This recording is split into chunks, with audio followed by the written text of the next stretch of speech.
सफलता सिर्फ एक परीक्षा का नाम नहीं है, सफलता उस सफ़र का नाम है जिसमें मेहनत की जाती है। कई बार असफल भी हो जाते हैं, शक भी होता है, लेकिन इंसान तब तक रुकता नहीं है। नमस्कार बच्चों, आज पावर माइंड इंस्टीट्यूट के लिए एक बेहद ही खुशी का और गर्व का दिन है, क्योंकि आज हमारे साथ अंकुश शर्मा हैं, जिनका एसएससी CHSL 2025 में सिलेक्शन हुआ है। आज उनसे अपन बातचीत करेंगे, देखेंगे कि उनकी लाइफ स्टाइल, उनके पढ़ने का तरीका, उनकी स्ट्रेटजी कैसी रही है, ये अंकुश से जानेंगे हम। तो अंकुश, सबसे पहले आपको PMI परिवार की तरफ से ढेर सारी शुभकामनाएं। Thank you ma'am. अपना एजुकेशन बैकग्राउंड बताइए। मैम, मैंने ग्रेजुएशन में जो है BSc करा है मैथ से, और उसके अलावा कोई और डिग्री नहीं करी है, और 12th में भी मेरे पास मैथ साइंस ही था। अच्छा। और यही उसके बाद में मैं थोड़ा रुक गया, मतलब और कुछ नहीं करा, और फिर SSC की प्रिपरेशन की। जब आपका CHSL का रिजल्ट आया, आपने देखा कि रिजल्ट में सिलेक्शन हो गया है, तो दिमाग में एकदम से क्या ख्याल आया? यही आया कि बेरोजगारी छूटी। अच्छा, बेरोजगारी छूटी, ठीक है। आप थोड़ा सा फैमिली बैकग्राउंड बताइए, आप कहाँ से हैं? मैम, मेरा जो गांव है वो लालसोट, वो है तहसील दौसा जिले के दौसा डिस्ट्रिक्ट, ठीक है, उसके अंदर है। और मेरे फैमिली में जो है सब लोग, मतलब कोई भी ऐसा गवर्नमेंट जॉब नहीं है, और पापा भी जो है खेती ही करते हैं। सरकारी नौकरी की तैयारी करने का विचार सबसे पहले आपके मन में कब आया? सरकारी नौकरी का तैयारी करने का तो जैसे फैमिली में, मतलब मेरी जॉइंट फैमिली है, बहुत बड़ी है, तो उसमें काफ़ी लोग सेलेक्टेड हैं, टीचर्स हैं, बैंकर्स हैं, और काफ़ी सेक्रेटरीट में भी काफ़ी लोग हैं, तो उनसे आया। और जो मेरे को सबसे SSC के लिए जो सबसे ज़्यादा मोटिवेट करा, वो मेरा एक कज़न है, वो अभी डॉक्टर है, डॉक्टर जयवर्धन करके, तो उन्होंने ही मेरे को SSC की कोचिंग के लिए सजेस्ट करा। जैसे आपने SSC की तैयारी करना स्टार्ट किया, तो कोई माइंड में आया होगा कोई पर्टिकुलर पोस्ट कि मुझे ये लेनी है, यानी जॉब प्रोफाइल, उसके लिए कैसे मोटिवेट हुए आप? कौन सी पोस्ट थी वो? पोस्ट तो जैसे इनकम टैक्स इंस्पेक्टर है, उसके लिए ही मेरे को ज़्यादा पता, मतलब शुरुआत में SSC का नाम लेते वही सबसे पहले दिमाग में आया था। और वो भी, मतलब मेरा जो कजिन है वो यही बताता रहता था कि इनकम टैक्स बनते हैं इससे। मेरे को उससे पहले पता नहीं था कि SSC नाम की भी कोई चीज़ होती है, क्योंकि राजस्थान में रहते हैं तो वो टीचर्स और वो सब का ही ज़्यादा बोलबाला है। बिल्कुल बिल्कुल। SSC की आपने स्टार्टिंग में तैयारी शुरू करी, इसके एग्जाम का पता आपने बताया कि जैसा कि कजन है उन्होंने बताया, तो इस दौर में कोई कंफ्यूजन भी हुआ क्या? आप, कई बार होता है ना कि कौन सा रास्ता मैं चुनूं, तो कोई कंफ्यूजन भी दिमाग में आया क्या? हाँ मैम, होता है कि एक बार कि खुद से करें, कि ऐसे कोचिंग लें, कि खुद से करें, कि हो जाएगा कि नहीं होगा, मतलब दिल्ली ऐसा होता है कि हो जाएगा कि नहीं होगा, ये सारे कंफ्यूजन दिल्ली दिमाग में रहते हैं। जब आपने अपनी प्रिपरेशन के लिए पावर माइंड इंस्टीट्यूट को चूज किया आपने, तो PMI ज्वाइन करने का आपने डिसीजन ले लिया, तो PMI को लेकर के आपके दिमाग में क्या क्या एक्सपेक्टेशन थी कि ये मुझे मिलना चाहिए? जैसे मैं PMI में आने से पहले मैं खुद एक, मतलब टीचर था, मैंने प्राइवेट जॉब करी है, पढ़ाया आपने? हाँ, मैथ पढ़ाया है मैंने 8, 9, 10 को एक प्राइवेट स्कूल में। तो मेरे को ऐसे बेसिक नॉलेज था मैथ का, पर मेरे को ऐसे नहीं पता था कि मैं SSC में कौन सी मैथ आती। तो मेरे को ये था कि मैं जब भी किसी ऑफलाइन कोचिंग में एंटर करूं, तो एक तो डिसिप्लिन मेरा मेंटेन रहे रेगुलर क्लासेस की वजह से ऑफलाइन में, और जो मेरी प्रिपरेशन है उसको बूस्ट कर पाऊँ मैं। जो, मतलब जो सब्जेक्ट मैंने नहीं पढ़ा है वो तो मैं बेसिक से ही करूँगा, जीरो से, और जो मैथ जैसे मेरे को थोड़ा बहुत भी आता है तो उसमें एक बूस्ट कर जाऊँ मैं, ताकि उसमें मतलब एक कुछ भी ना बच पाए, ऐसा है कि उसमें आधा नंबर भी ना कटे मेरा, ऐसा। तो PMI में आने के बाद क्या कोई ऐसा बदलाव आया है कि हाँ, अब मेरी जो प्रिपरेशन है वो सही डायरेक्शन में जा रही है? अगर मेरे को जैसे पहले नहीं पता था, तो मैं मॉक टेस्ट कभी दिया हूँ तो एक क्वेश्चन जैसे डाउट आ जाता है, तो वो मेरे को समझ में नहीं आता है कि कैसे करें कैसे नहीं करें, पर जैसे मैं आता है तो अब मैं मॉक टेस्ट होता है तो मैं उसका पूरा एनालिसिस लिखता हूँ, और उसके बाद में जो क्वेश्चंस हैं उनको भी लिखता हूँ, और फिर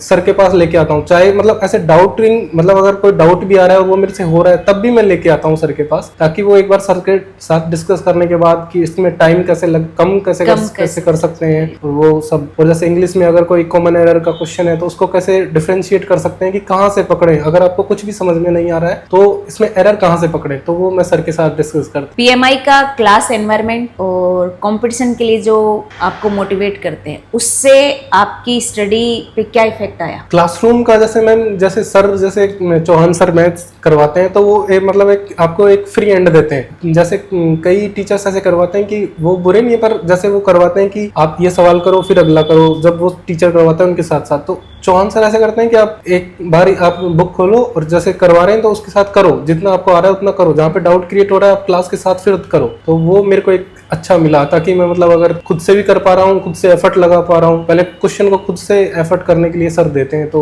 वो मेरे को एक अच्छा लगा। और इंग्लिश में भी वही है, रीजनिंग में अगर आप करते हैं तो राम सर के साथ, तो वो भी मतलब आपको क्वेश्चंस के इतनी सारे प्रैक्टिस करा देते हैं कि आपको रीजनिंग में कहीं भी कुछ भी देखने की जरूरत नहीं है, किसी भी एग्जाम के लिए। फैकल्टी मेंबर की जो टीचिंग और गाइडेंस जो है उससे कितना बदलाव आया? मतलब सबसे अच्छी बात क्या लगी उसमें से? हाँ, मैं एक चीज बताता हूँ। जैसे जीएस है या फिर कोई भी और भी सब्जेक्ट है, तो आप थ्योरी पढ़ सकते हैं, उसके बाद आपको पीवाईक्यू लगाने की जरूरत है। पर जैसे मैथ्स पढ़ते हैं और रीजनिंग पढ़ते हैं तो उसमें आपको कहीं भी कुछ भी करने की जरूरत नहीं है। इतनी सारी प्रैक्टिस आपको राम सर करवा देते हैं कि आपको कुछ ही करने की जरूरत नहीं है, चाहे कोई सा ही एग्जाम हो, बैंक हो चाहे कुछ हो, सर इतना अप टू लेवल करा देते हैं कि बिल्कुल जरूरत नहीं है।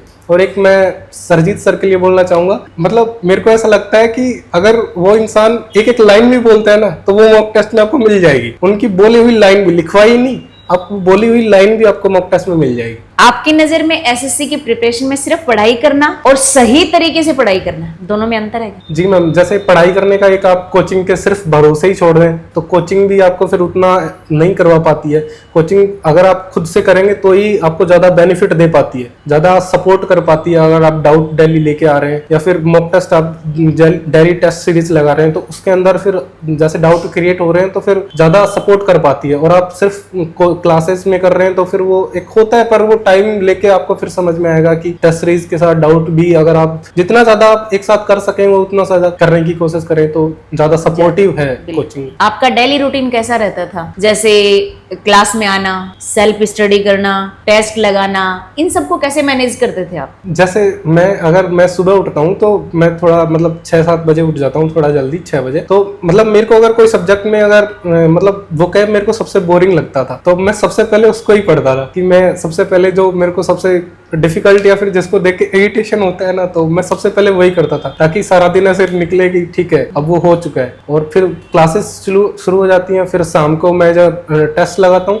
फिर उसके बाद में मैं शाम को 7 बजे डेली मतलब लगभग हर दिन मैं डाउट लेके सर के पास आ जाता है। 5 से 7 डाउट मेरे डेली है सर के पास। डाउट्स रोज क्लियर करते हो? और मतलब मैं ऐसे फोन में नहीं लाता था डाउट्स, मैं एक पेपर में लिख के लाता था, ताकि वो एक मेरे पास सेव रहे। फोन में जब आप लाते हैं तो वो इधर उधर हो जाते हैं। मैंने एक फाइल बना रखी है, मतलब एक ऐसे टाइप, और उसके अंदर मैं एक डेली का एक पेपर लाता हूँ, उसके अंदर क्वेश्चन लिखता हूँ, वो लिखता हूँ कि कौन से मॉक टेस्ट में कहाँ है वो क्वेश्चन, और उसके बाद उसका टाइम और कैसे सोल्व कर सकते हैं उसको कम से कम में, वो सर के साथ डिस्कस करके फिर मैं लिखता हूँ कि सर इसको मैंने इतने में करा है, अगर कोई और स्ट्रेटेजी है इस क्वेश्चन को अटेम्प्ट करने की कम से कम टाइम में तो वो कैसे है, और कैसे मेरे को इस पे स्किप करना है या कैसे करना है वो। मतलब नेक्स्ट मॉक में आपके वो क्वेश्चन आए तो वो हो जाए। और वैसे टाइम जैसे एक क्वेश्चन, जैसे एक तो सिलेबस के अंदर एक क्वेश्चन आते हैं पैटर्न टाइप, और उसके अलावा अगर कोई एक्स्ट्रा क्वेश्चन आता है आप उसको कैसे हैंडल करें, वो सर के साथ आप बहुत अच्छे से सीख सकते हैं। कि अगर अजीब क्वेश्चन आ गया तो आप उसको कैसे अटेम्प्ट करें, कैसे स्किप करें, कैसे उसके लिए टाइम बचाएं बाकी क्वेश्चंस के साथ। तो वो मेरे को चौहान सर के साथ और राम सर के साथ और जैसे इंग्लिश सरवन सर के साथ काफी मेरे को उनमें काफी हेल्प मिलती है मॉक टेस्ट में वो देने में। एसएससी की आपने तैयारी करी तो कौन सा सब्जेक्ट सबसे स्ट्रॉन्ग रहा और कौन से सब्जेक्ट में आपको सबसे ज्यादा मेहनत करनी पड़ी? सबसे ज्यादा मेहनत की मैं पहले बता देता हूँ, क्योंकि सबसे ज्यादा मेहनत मेरे को करनी पड़ी इंग्लिश को लेके, क्योंकि मैं हिंदी मीडियम से था तो, और मेरे को इंग्लिश का मतलब बिल्कुल ही आइडिया नहीं था, तो मेरे को सबसे ज्यादा मेहनत उसमें करनी पड़ी। और मेरा मैथ्स बैकग्राउंड था तो मैथ और रीजनिंग में थोड़ा कम मेहनत करने की जरूरत पड़ी, पर ऐसा नहीं कि करनी ही नहीं पड़ी, काफी करनी पड़ी, पर सबसे ज्यादा इंग्लिश में करनी पड़ी, उससे कम जो है जीएस में करनी पड़ी। थोड़ा बहुत तो जीएस होता है, और उससे सबसे कम जो है मैथ और रीजनिंग में करनी पड़ी। नहीं, जैसे कई बच्चों का डर बैठा हुआ जीके जीएस को लेके, जी मैम, कि कैसे पढ़ेंगे हम, कैसे करेंगे। पहले मैथ्स से डर लगता था किसी को इंग्लिश से, दोनों का डर खत्म हो गया लगभग से। हिंदी मीडियम का बच्चा फिर भी आपकी तरफ बोल देता है कि इंग्लिश में थोड़ा सा है, लेकिन अब जीएस है वो सबसे मुश्किल दौर बन गया है बच्चों के लिए। पढ़ भी लेते हैं तो उनका ये कि क्वेश्चन लगाने बैठते हैं तब चीजें फंस जाती हैं, वो क्वेश्चन नहीं लगता। यानी बच्चे की सबसे बड़ी प्रॉब्लम आती है कि क्वेश्चन किया, लैंग्वेज थोड़ी सी चेंज हुई, दिक्कत आ गई। आपने कैसे हैंडल किया उसको? जैसे अगर लैंग्वेज भी चेंज होती तो मतलब पीवाईक्यू की जो बुक है उससे आप इतने सारे प्रैक्टिस कर लो, बार बार उन्हीं क्वेश्चंस को प्रैक्टिस करो। मतलब क्वेश्चन की प्रैक्टिस करनी पड़ेगी कुल मिला के। हाँ, थ्योरी पढ़ने के बाद जीएस में आप क्वेश्चन प्रैक्टिस जितना कर सको। और मेरा क्या मतलब, मैं टॉपिक के साथ जो जो क्लास में चल रहा है उसके साथ ही सारे क्वेश्चंस करता रहता था, तो वो एक बर्डन नहीं आता है बाद में जाके कि पहले थ्योरी पढ़ लेंगे उसके बाद पीवाईक्यू लगाएंगे। नहीं, जैसे ऐसे एक एक टॉपिक वाइज तो दिया हुआ है बुक में सारा, तो उसके हिसाब से ही आप क्वेश्चन लगाएं तो काफी हेल्प रहती। मॉक टेस्ट, जी। टॉपिक टेस्ट, सेक्शनल टेस्ट, कोई से भी टेस्ट हो, हाँ। आपकी प्रिपरेशन में कितनी हेल्प करी? सेक्शनल टेस्ट जो है वो आपकी, जैसे मैम जो टाइमिंग है उसको इम्प्रूव करते हैं, और जो फुल टेस्ट है वो आपकी स्ट्रेंथ को मजबूत करते हैं कि ओवरऑल आप कैसा कौन से क्वेश्चंस को स्किप करेंगे, कौन से क्वेश्चंस के साथ आप जाएंगे फर्स्ट अटेम्प्ट में।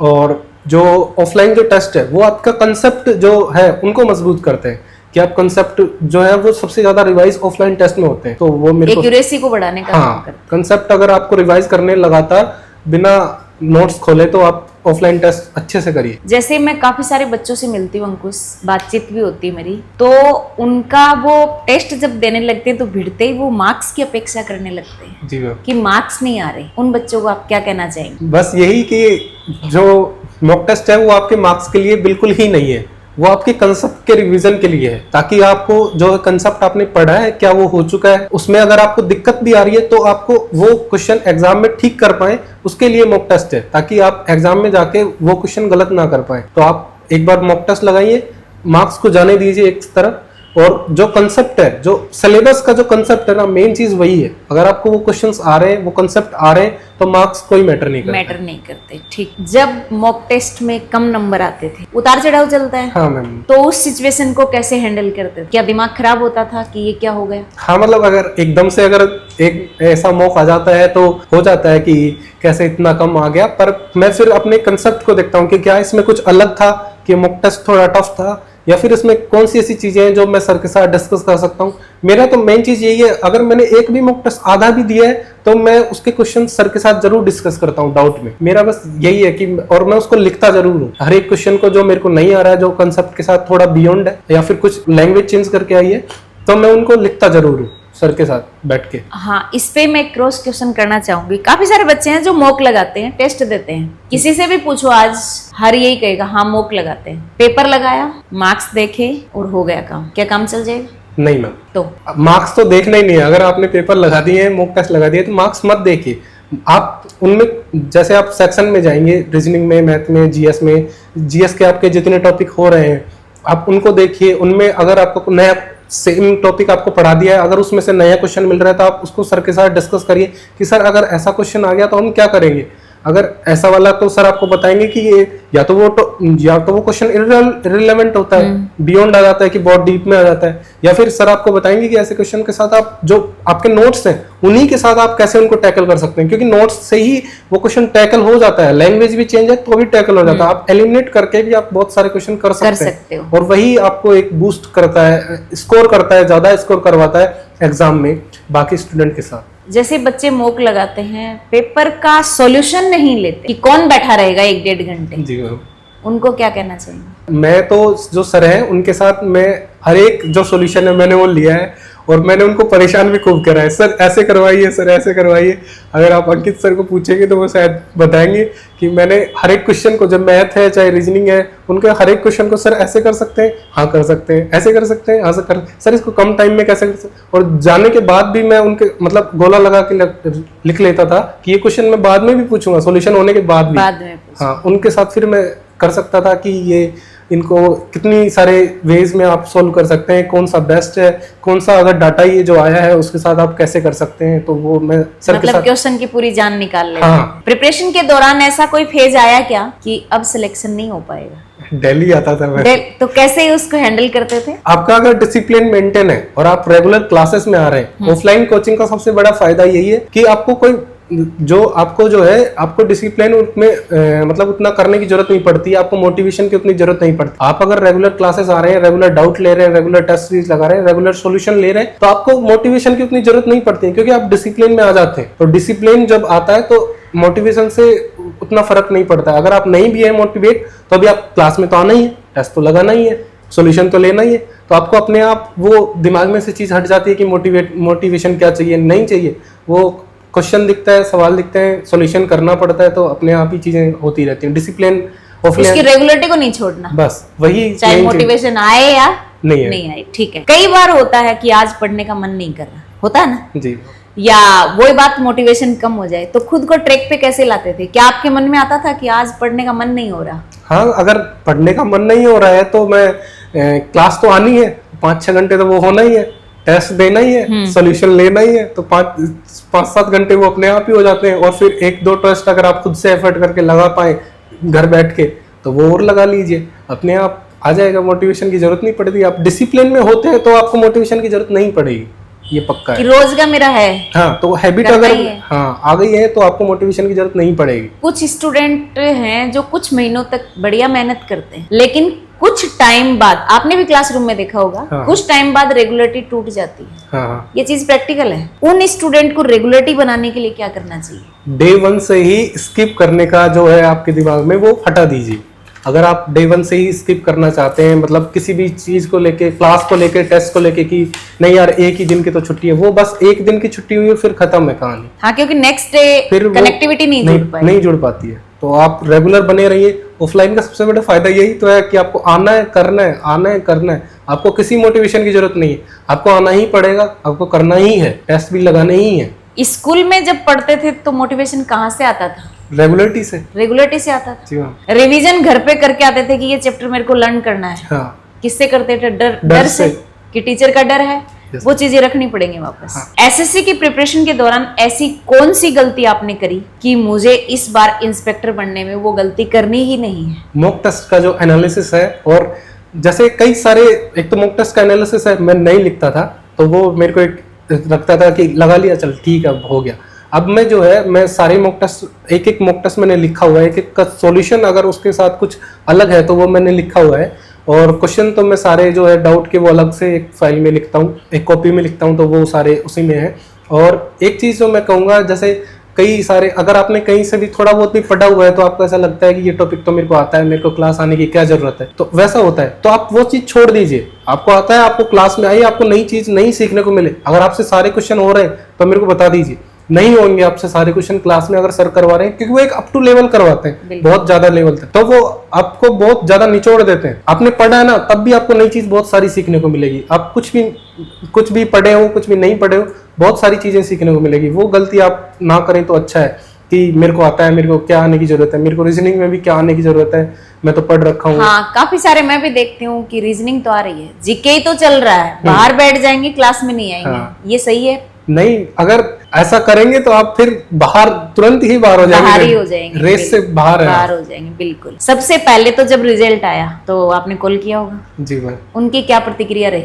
कई, मतलब मेरी फैमिली मेंबर में जैसे मेरी दादी है, वो तो खुशी के मारे इतना खुश हो गई कि वो कुछ बोल ही नहीं पाई मेरे को कि क्या हुआ है, क्या नहीं हुआ है। वो काफी मेरे लिए एक चीज मेरे दिमाग में है अभी भी, मतलब वो इमेज मेरे को दिखती है मेरी दादी की। और मेरे पापा है जो, वो भी ऐसे बोल रहे थे कि अच्छा हुआ, और दादाजी भी काफी खुश थे। तो मेरी और दादाजी की काफी अच्छी बनती है, मतलब अच्छी है, काफी अच्छी बनती है। तो वो मेरे को टोंट मारते ही रहते हैं कि ये हुआ, ये हुआ। तो उनके साथ अगर उनको मैं खुश देखता हूँ तो मेरे को ज्यादा अच्छा लगा, मतलब उस दिन मेरे को काफी अच्छा लगा कि हाँ, कुछ तो उनके लिए कर पाया हूँ। ये कौन सा अटेम्प्ट था कॉम्पिटिशन एग्जाम में आपका? मैम, इससे पहले मैंने CHSL नहीं दिया था, और CGL दिया था। मेंस मैंने नहीं दिया था, प्री मेरा क्लियर था, पर मैंने एक एग्जाम और के चक्कर में एम्स CRE के बिहाफ पे मेंस दिया नहीं आप? मेंस नहीं दिया, और तो ये मेरे मतलब सेकेंड ईयर अटेम्प्ट था CHSL का। ठीक है। प्रिपरेशन के दौरान अंकुश को बहुत मुश्किल आई होंगी, है ना? और उम्मीद के अनुसार रिजल्ट भी नहीं आता होगा। हाँ मैम।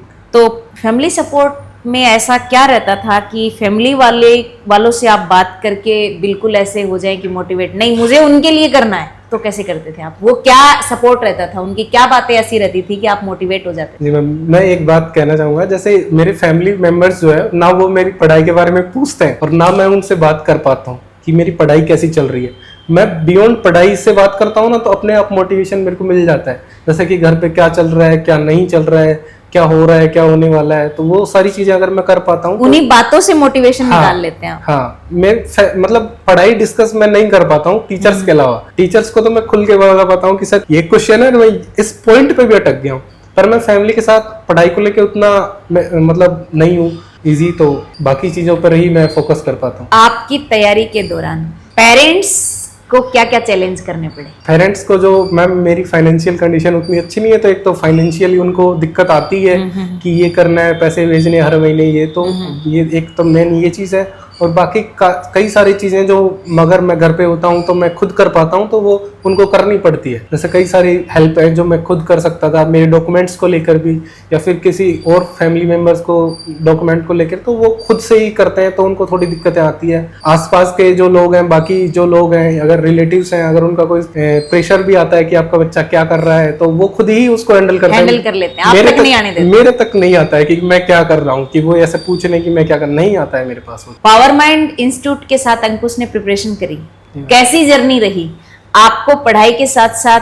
जैसे डिसिप्लिन है, इन चीजों में आपने क्या फील किया, कैसा अनुभव रहा? जैसे क्लास है तो वो एक डिसिप्लिन मैनर में तो है ही, क्लास के साथ मतलब मेरा तो मेन पॉइंट यही है कि मैं कैसे एक टेस्ट लगाऊं और कैसे सर के पास वो डाउट लेके पहुंचूं, वही मेरा मेन मोटिवेशन रहता है क्लास से ज्यादा, कि मैं कैसे सर के पास डाउट अपने क्रिएट करूं और कैसे उनको सोल्व कराऊं, सर के साथ कैसे डिस्कस करूं। इंग्लिश वाले सर के साथ हैं तो अगर सर जो है, अगर आप पूछेंगे तो वो एक जैसे कोई भी एक लाइन है उसके अंदर कोई एरर है तो सर आप बता देंगे, पर आप अगर आप उनसे और पूछेंगे तो और ज्यादा बता पाएंगे, एक्सप्लेन कर पाएंगे कि आपको दिक्कत कहाँ आ रही है। मैं ऐसे जैसे कोई एरर है, कोई लाइन है, तो मैं उनके साथ एक एक चीज को अलग अलग करते हुए चलता हूँ कि सर यहाँ तक तो ये चीज ठीक है, फिर मेरे को कैसे पकड़ में आएगी कि कैसे चीजें हो रही है, कि इसमें एरर में कहाँ दिक्कत है, या फिर इस वर्ड को मैं कैसे यूज करूँ, इसका एलिमिनेशन कैसे करूँ, और जो मैथ्स में भी ऑप्शंस को एलिमिनेशन करके कैसे मैं कर पाऊँ, तो वो सर काफी अच्छा करवाते हैं। तो वही मेरे को मेन चीज काफी अच्छी लगी है। काफी बच्चे कहे कि क्लासरूम के पीछे ही उतना रहते हैं,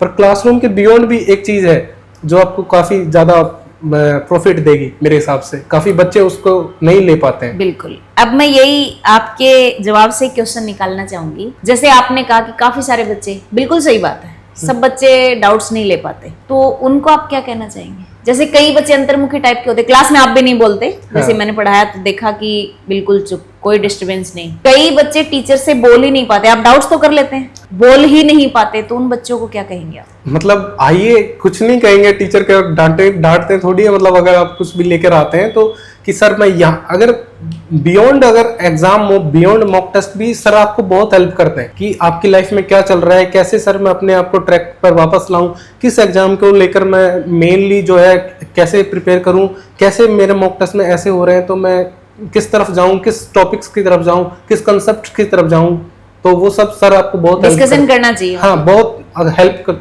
और चौहान सर काफी कोऑपरेटिव हैं, बाकी टीचर्स भी काफी कोऑपरेटिव हैं, तो आपको वो अपने आप आ जाएगा एक बार आप जब बात करना चालू करेंगे। ठीक। अंकुश, आपकी सक्सेस में जो 3 चीजें हैं, मैं नाम लूंगी, उनको डिवाइड करना, या ये समझो उनको क्रम से लगाना आपको। जी ma'am. Hard work, family support और राइट गाइडेंस। फैमिली सपोर्ट और राइट गाइडेंस और हार्ड वर्क। तो मैं चाहूंगा सबसे पहले कि आप अगर राइट गाइडेंस लेंगे तो काफी मेन पॉइंट वही है कि अगर आपको एक बार राइट गाइडेंस मिल जाती है तो वो मेन चीज़ है।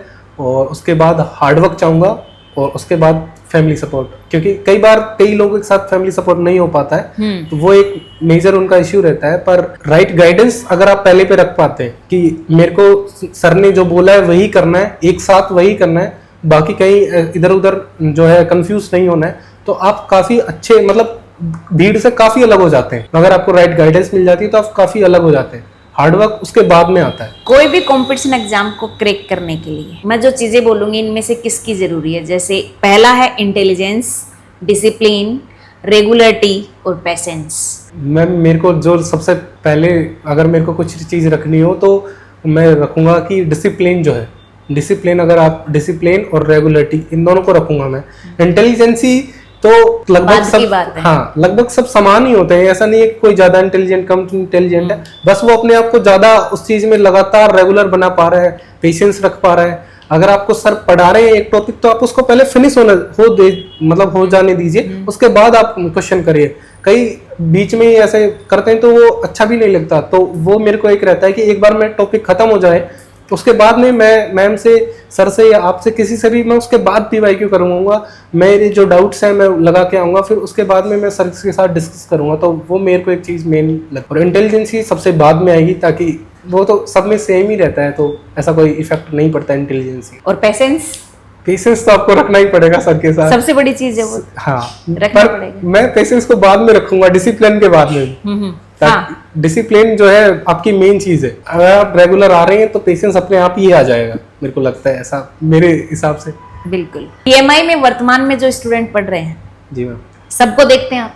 जी मैम। उनमें सबसे ज्यादा ऐसी क्या चीज देखने को मिलती है आपको कि आप उन्हें सुधारने की सलाह देना चाहेंगे? ये तो मैं कहना चाहूंगा, सुधारने की सलाह जो, अगर आप मतलब एक तो क्लास में रेगुलर आइए जितना हो सके, आप एक भी दिन का स्किप मत करिए। अगर आपको इमरजेंसी है, काफी ज्यादा इमरजेंसी है, तो ही, अगर आपका एग्जाम है, कॉलेज एग्जाम है या फिर कुछ और है, तो ही आप जाइए, अदरवाइज मत करिए। कुछ भी कितना ही इंपॉर्टेंट हो, आप मत जाइए। किसी भी फंक्शन में अवॉइड कर दीजिए, कुछ नहीं होगा, कुछ नहीं फर्क पड़ता है, किसी को कुछ फर्क नहीं पड़ता। आप नहीं जाएंगे, कोई फर्क नहीं पड़ता। तो आप रेगुलरिटी बना के रखिए। और मैंने भी स्टूडेंट से काफी चीजें सीखी है, जैसे मेरे को पता नहीं है, मेरे को उनका नाम भी नहीं पता शायद, पर मैंने उनसे जो है, मैं भी पहले मतलब बहुत इंट्रोवर्ट था, तो वो एक दिन वो स्टूडेंट आई थी, तो वो ऐसे लगातार ऐसे क्वेश्चन करी जा रही थी, तो मेरे को लगा कि यार मैं भी कर सकता हूँ इनके जैसे। तो वो मेरे को एक चीज सीखने को मिली। तो मैं, आप मतलब किसी से भी सीख सकते हैं। हाँ, सीखने को चाहिए। और वो मतलब मैं तो जो है, मैं तो टारगेट बैच में था,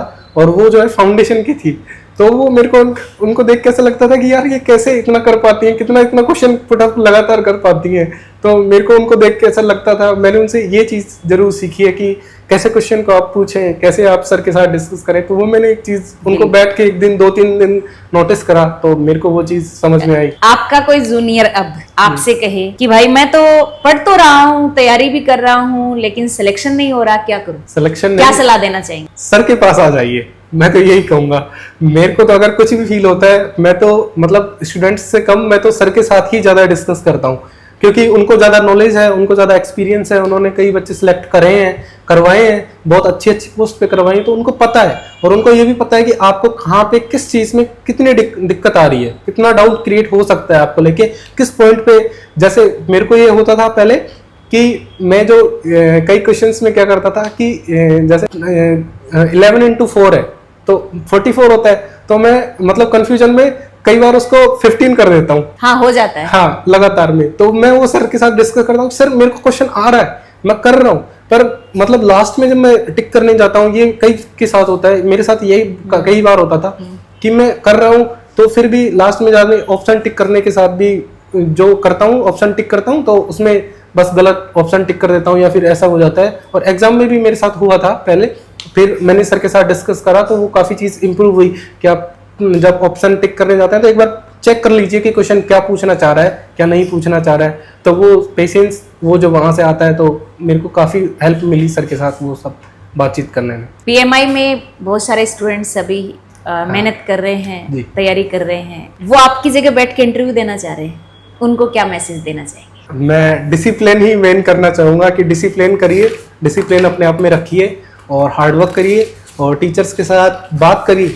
टीचर्स के साथ बात करेंगे ना, तो आपको डिसिप्लिन और मोटिवेशन अपने आप आ जाता है कि मैंने तो सर को पूछ लिया, तो मेरे को पढ़ना ही पड़ेगा। और नहीं पढ़ा तो सर पूछेंगे कि कैसे क्या हुआ, आपने पूछा भी फिर भी नहीं पढ़ रहे हो। तो फिर वो एक चीज, मेन चीज ये है कि आप सर के साथ बात करिए, सर के साथ ही बात करिए। स्टूडेंट से ज्यादा आप सर के साथ बात करिए, अपने आप को ज़्यादा सर के साथ बताइए कि मेरे को सर ये दिक्कत आ रही है, ये मैंने मॉक टेस्ट दिया है।